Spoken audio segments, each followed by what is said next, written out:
안녕하세요. 나홀로 개인인생 박시영 변호사입니다.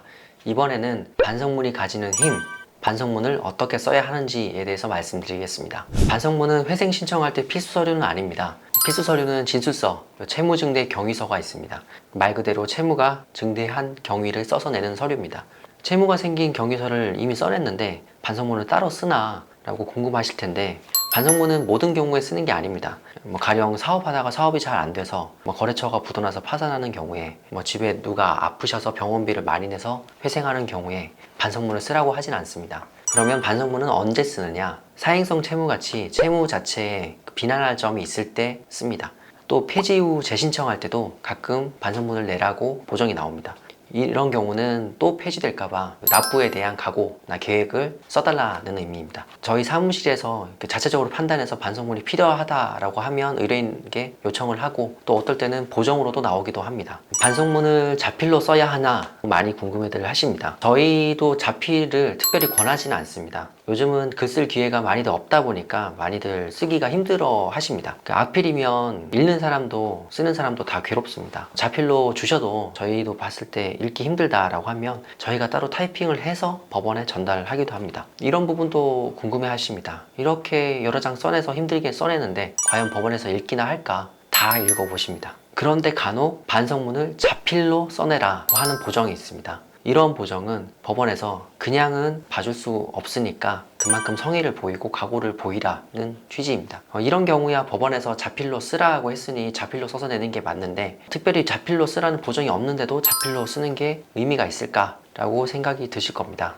저희가 진행한 사례 중에 이런 사례가 있었습니다. 젊은 친구였는데 도박 채무로 두 번째 회생이 들어간 겁니다. 첫 번째 회생은 폐지가 됐었고, 그러니까 이런 경우는 회생 채무 발생 원인도 문제가 있고 변제 계획을 충분히 수행할 수 있는 가능성도 문제가 있는 경우였죠. 저희가 봤을 때 기각될 가능성이 굉장히 컸고, 그래서 저희가 가족분들에게 부탁을 드렸습니다. 탄원서를 써달라. 그래서 가족분들이 반성문 형태의 탄원서를 써주셨는데, 특히 어머님이 쓴 반성문에는 내용도 구구절절하지만 유성 사인펜이 번져 있는 흔적이 있었어요. 저희가 봤을 때 진짜 울면서 쓰신 거구나 라고 알 수 있을 정도로 사인펜으로 군데군데가 번져 있었습니다. 법원에 서류를 접수하고 기다리고 있는데 회생위원실에서 전화가 왔습니다. 이 사건 기각하려다가 어머님이 쓴 반성문 울면서 쓴 거 보고 변제 계획 인용하는 것으로 의견서 올려보겠다라고 해서 법원에서 그대로 통과가 된 사례가 있습니다. 꼭 눈물 자국까지는 아니라도 사건이 꽤 힘들어 보이는데 자필 반성문을 정성스럽게 써가지고 좋은 결과가 나온 사례가 왕왕 있습니다. 저희는 이걸 자필의 기적이라고 합니다.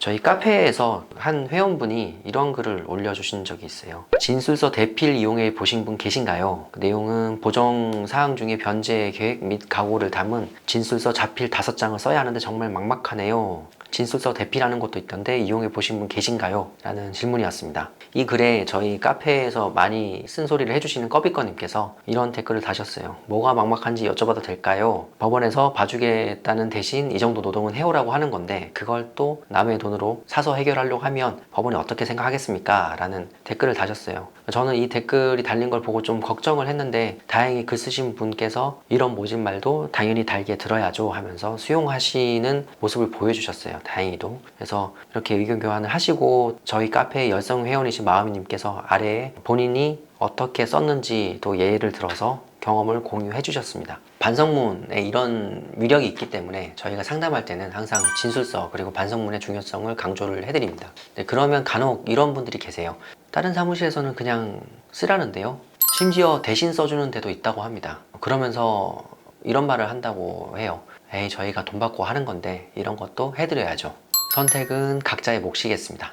이상으로 반성문을 어떨 때 쓰는지 말씀드렸습니다. 이번에는 반성문을 어떻게 써야 하는지, 어떤 내용이 들어가야 하는지 말씀드리겠습니다. 저희가 다른 양식은 카페에 올려드리고 있지만 반성문 샘플을 올려드리기는 힘듭니다.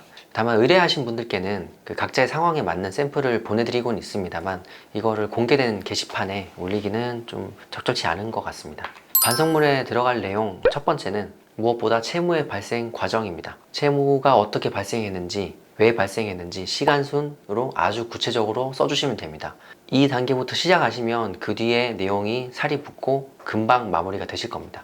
두 번째는 본인이 살아온 환경입니다. 대부분 어렵게들 사셨습니다. 그대로 쓰시면 됩니다. 부끄러워 하실 것도 없고 힘들게 사셨을수록 효과가 더 좋습니다. 그러니 마음껏 쓰시면 됩니다. 세 번째는 변제 계획입니다. 내가 얼마를 버는데 이 중에 얼마를 아끼고 어떻게 납부를 하겠다 라는 내용을 쓰시면 됩니다. 가계부를 쓰신다고 생각하셔도 좋을 것 같고요. 이 부분은 특히 재신청이나 최저생계비 이상으로 변제하시는 분들의 경우에 좋습니다. 법원에서도 분명히 변제를 어떻게 해나갈지 궁금해 하시니까요. 네 번째는 앞으로의 각오 혹은 인생에서의 목표입니다. 다시 빚을 지지 않겠다는 반성, 앞으로 어떻게 살겠다는 내용이 있으면 좋습니다. 삶의 목표나 계획이 없으셨던 분들은 이 기회에 한번 만들어 보시는 것도 좋겠습니다. 이상으로 반성문을 어떻게 써야 하는지에 대해서 말씀드렸습니다. 거듭 말씀드리지만 회생은 다 사람이 하는 일입니다. 진심이 전해지면 외면하기 힘든 게 이치입니다. 이 영상 내용은 막연한 훈시가 아니고 저희가 경험적으로 느끼고 있는 부분이니까 이 영상의 내용을 꼭 참고하시기 바랍니다.